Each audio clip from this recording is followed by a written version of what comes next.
Every legend has a moment where myth and reality blur. For WWE, it was the Montreal Screwjob, a story of trust, betrayal, and the night Bret Hart's world would come crashing down in front of millions. You know this moment. You recognize these faces. These are our three main characters: Bret the Hitman Hart, the protagonist of the story, Shawn the Heartbreak Kid Michaels, the on-screen antagonist, and Vince McMahon, the true antagonist pulling all the strings from the shadows. But what is it that led us to this moment? Before we start talking about that, we need to understand the situations all of them are in, as well as their relationships. So let's start off with the Hitman. But before we do that, if you are new over here, could you please subscribe? We are currently working on a video exploring the story of the bloodline. So if you're interested in that and want to help me achieve my dream, scroll down and press that button. Thank you. Bret Hart was at a crossroads in his career. After losing the WWF Championship to Shawn Michaels at WrestleMania 12, Bret envisioned a long-term story between the two of them. A trilogy of matches where he would return, reclaim the title from Shawn, and ultimately pass the torch back in a dramatic third bout. But while those creative plans swirled in his mind, real-life business decisions loomed large. Around this time, his friend Diesel had already left for WCW, telling Bret about the massive money he was making and the lighter schedule, making the rival company an attractive option. Bret turned down WWF's first two contract offers as he explored possibilities outside the company. Eventually, on the third round of negotiations, he agreed to a record-breaking 20-year deal after lengthy back-and-forth discussions, with one critical clause. If he ever left WWF early, he would have creative control over his final 30 days on TV. Shawn Michaels had just won his first world championship from Bret Hart at WrestleMania 12, a moment that cemented him as the new face of the company. But tensions quickly began to grow. He didn't like Bret's idea for a long-term trilogy, where Bret would win the belt back only for Shawn to reclaim it in the final chapter, seeing it as undermining his own momentum as the champion. When Bret eventually signed his 20-year contract, making him the highest-paid star in the WWF, Shawn grew increasingly frustrated, especially as WCW was luring away talent with huge money deals and lighter schedules, feeling like the company should be fully behind him as its top star. Shawn resented Bret's position, and the personal rivalry between the two began bleeding into their on-screen feud.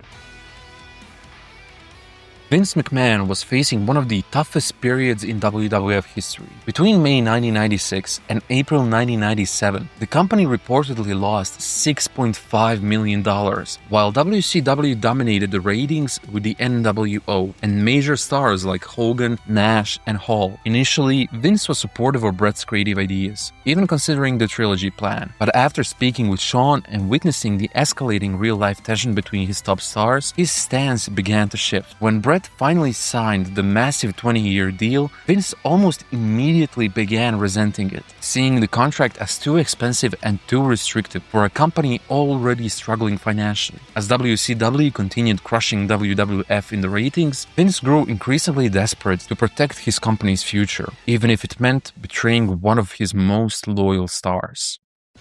So, to explain the relationships at the time, they had become a powder keg waiting to explode, something like the Balkans pre-World War I. Bret and Shawn's real-life friendship had eroded into open hostility, fueled by contract jealousy, creative differences, and public jabs in promos and interviews. Vince, stuck in the middle, grew more paranoid as WCW poached talent and morale behind the scenes crumbled. While Bret believed he had Vince's loyalty through the 20-year contract, the growing alliance between Vince and Shawn, mixed with financial pressure and creative disputes, made that loyalty far less certain. And this takes us to the build-up to WrestleMania 13, about half a year before the infamous incident. So let's pick up the story from there. At WrestleMania 13, it was supposed to be Shawn Michaels versus Bret Hart, where Hart would finally capture the title. However, as WrestleMania neared its head, the plans started changing. Firstly, it was changed to Shawn dropping the title to Sid in the build-up to Mania with Bret interfering, after which Michaels would cost Bret his title match opportunity at In Your House, so they will face off at Mania, just without the championship at stake. And the reason for this, according to Vince at the time, is that it was too predictable. But even even this plan would change, as just a day before he was supposed to drop the title, Shawn would inform the office that he has to take some time off due to a career-threatening knee injury. And the timing of this was, as you can tell, a little bit questionable, and even the Undertaker himself said, "I'll believe it when I see the scar. That little fucker doesn't want to drop the belt." When it came time for him to relinquish his belt due to injury, he would even give one of the most parodied speeches in wrestling history, the "I lost my smile" speech. Just 3.5 months later, Michaels would come back from his career-threatening injury, and it did seem to everyone like it wasn't as bad as he was saying it was, since he didn't even have to get surgery. During Michaels' absence, Bret would actually turn heel during his WrestleMania feud with Stone Cold Steve Austin, where both of them would turn and deliver one of the greatest matches in WrestleMania history. However, he wasn't a heel everywhere. He would only be a heel when fighting in the US, which gave Michaels a lot to work with, as they weren't on the same side anymore. And work he did, as even though he was still injured at the time, he would come in and do promos. And in one of them, he even attacked Bret for allegedly exploiting his family for money, and saying that the only reason Bret stayed in the WWF was money as well, which, as you can imagine, Bret was furious. After all, this was a shoot. So Bret fired back a couple of times afterwards. In one Raw segment, Bret was in a wheelchair due to a real-life surgery, and he was berating Shawn, with the segment ending with Shawn super kicking Bret out of the wheelchair. However, Bret went on too long with his berating and only gave the cue for Shawn to hit him once the camera stopped rolling, which made Shawn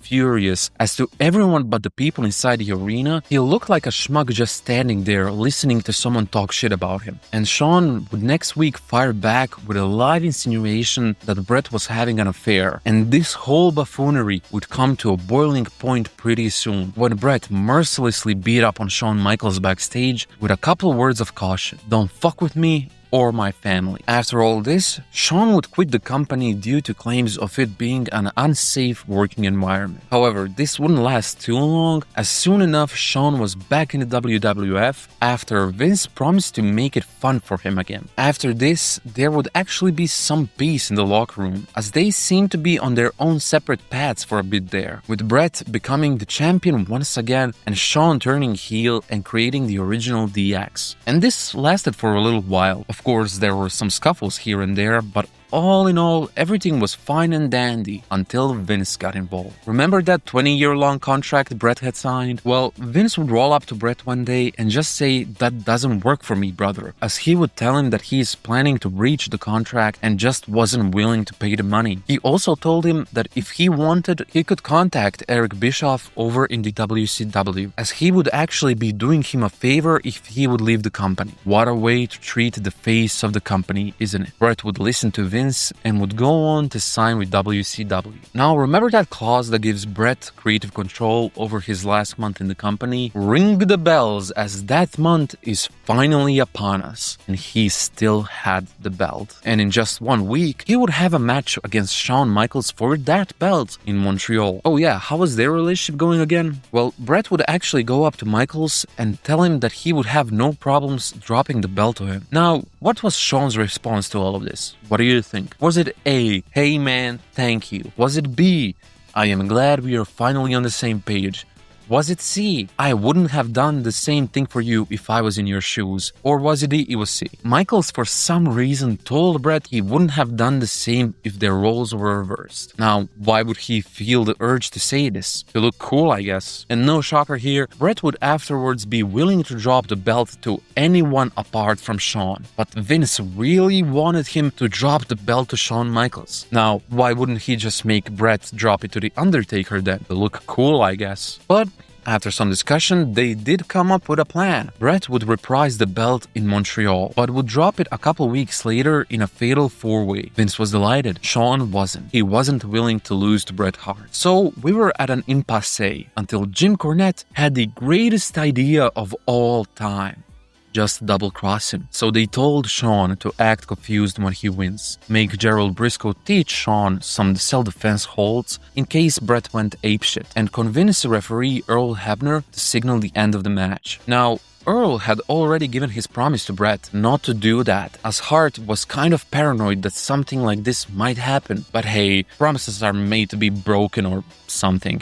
And Earl Hebner, after some convincing, was on the side of the Screwjob, and the main event happened. Starting out as agreed, with a brawl outside the ring, leading into the match when all of a sudden, Shawn would put Hart in the sharpshooter, and with the loud yelling of Vince McMahon to ring the bell, Earl Hebner would signal for the end of the match. Both of the competitors were standing confused in the ring before Shawn would be handed the belt and escorted into the backstage area, with Bret left standing in the ring, writing the letters WCW in the air and spitting on Vince before leaving to the backstage himself, running straight to the office of none other than Vince McMahon before realizing he couldn't break down the door. He would then come back into the locker room and question Shawn, who feigned ignorance, and Bret let him off the hook. After that, Undertaker would stand up and go get Vince and bring him into the locker room. And you know how things go. If Undertaker wants to get something, he is gonna get it. When he brought Vince, Bret was showering and told him to leave before it was too late. When he got out of the shower, Vince was still standing there. So as Bret slowly started getting dressed, Vince would start giving these lame excuses. And as Bret was finished tying his shoes, he would get up and land one precise uppercut, knocking Vince out in just one strike, breaking his hand in the meantime. After all this commotion, he would walk up to Shawn and offer him to shake his hand, leaving the company knowing he was the bigger man.